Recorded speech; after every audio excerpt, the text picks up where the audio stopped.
இங்க இருக்கிற 5 நாய்க்குட்டிங்க பாத்தீங்கன்னா அவங்களுடைய வீட்டுல ஏதோ வித்தியாசமா ஒரு லைட் எரியுதுன்னு போய் பாக்குதுங்க.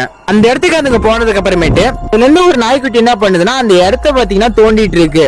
அந்த இடத்த அது தோண்டினதுக்கு அப்புறமேட்டு அங்க பாத்தீங்கன்னா கலர் கலரா ரிங் இருக்கு. கொஞ்ச நேரத்துல அந்த ரிங்குக்கு பாத்தீங்கன்னா பவர் மாதிரி ஏதோ கிடைச்சி ஒவ்வொரு நாய்க்குட்டி கழுத்துல வந்து தானா அந்த ரிங்கு பாத்தீங்கன்னா பிக்ஸ் ஆயிக்குது. ரிங் எல்லாமே அந்த நாய்க்குட்டிகளுக்கு வந்து புடிச்சு போயிருது. ஒவ்வொரு ரிங்குக்குமே ஒரு சூப்பர் பவர்ஸ் இருக்கு. அதுல அந்த ப்ளூ கலர் ரிங் போட்டிருக்கிற நாய்க்கு பாத்தீங்கன்னா எந்த ஒரு பொருளுமே அசால்ட்டா உடைக்க கூட சக்தி வந்து கிடைச்சிருக்கும். வெள்ளை கலர் ரிங் போட்ட நாய்க்குட்டிக்கு என்ன பவர் கிடைச்சிருக்குன்னா அது உடம்ப வந்து எவ்வளவு வேணாலும் ஸ்ட்ரெச் பண்ற மாதிரி ஒரு பவர் வந்து கிடைச்சிருக்கும். பச்சை கலர் ரிங் போட்டிருக்கிற நாய்க்குட்டிக்கு பாத்தீங்கன்னா இன்விசிபிளா மறையக்கூடிய பவர் வந்து கிடைச்சிருக்கும்.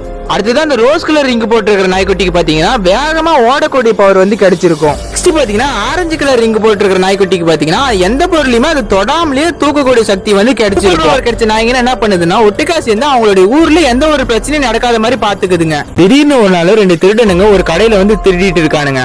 அதை தெரிஞ்சுட்டு அந்த நாய்க்குட்டிங்க அந்த இடத்துக்கு போயிருதுங்க. அந்த நாய்க்குட்டிங்களை பத்தி இவங்களுக்கு எதுவுமே தெரியாது. அதனால இதுங்க என்ன பண்ணிவிட்டு போகுதுன்னு சொல்லிட்டு அசால்ட்டா இருக்கானுங்க. இவனுக்கு பாத்தீங்கன்னா அந்த கடையோட ஓனரையும் பிடிச்சி கட்டி வச்சிருப்பானுங்க.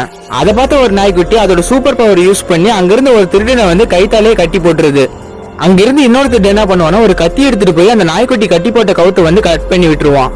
அதை பார்த்துட்டு அங்க இருக்கிற ப்ளூ கலர் ரிங் போட்ட நாய்க்குட்டி என்ன பண்ணதுன்னா சின்ன சின்ன பால்ஸ் வந்து அதோட வாயில வந்து எடுத்து வச்சுட்டு அதோட வாயவே கண்ணு மாதிரி பயன்படுத்தி அந்த கட் அவுத்தோட திருடனை வந்து அடிச்சிட்டு இருக்குது. அங்கிருந்து கிரீன் கலர் ரிங் போட்ட நாய்க்குட்டி என்ன பண்ணதுன்னா அதோட பவர் யூஸ் பண்ணி இன்விசிபிளா மறைஞ்சி அந்த கட்டி போட்ட திருடனோட அண்டர்வரை பிடிச்சி இழுத்துட்டு இருக்குது. அந்த நேரத்துல வெள்ளை கலர் ரிங் போட்ட நாய்க்குட்டி அதோட பவர் யூஸ் பண்ணி அதோட காலை வந்து பெருசு பண்ணி அந்த திருடனை கீழே தள்ளி விட்டுருது. அடுத்துதான் ஆரஞ்சு கலர் ரிங் போட்ட நாய்க்குட்டி ஒரு பாத்திரத்தில் இருக்கிற லிக்விட் வந்து அதோட பவர் யூஸ் பண்ணி அந்த திருடனுக்கு மேலே கொட்டி விட்டுருது. அந்த நேரத்தை பயன்படுத்தி ரோஸ் கலர் ரிங் போட்ட நாய்க்குட்டி வந்து அங்க கட்டி போட்டு இருந்த கடவோனரோட கவுத்தை வந்து அவுத்து விட்டுடுது. போலீஸ் அந்த இடத்துக்கு வந்ததுக்கு அப்புறமேட்டு அந்த நாய்க்குட்டிங்க அந்த இடத்த விட்டு கிளம்பிடுதுங்க.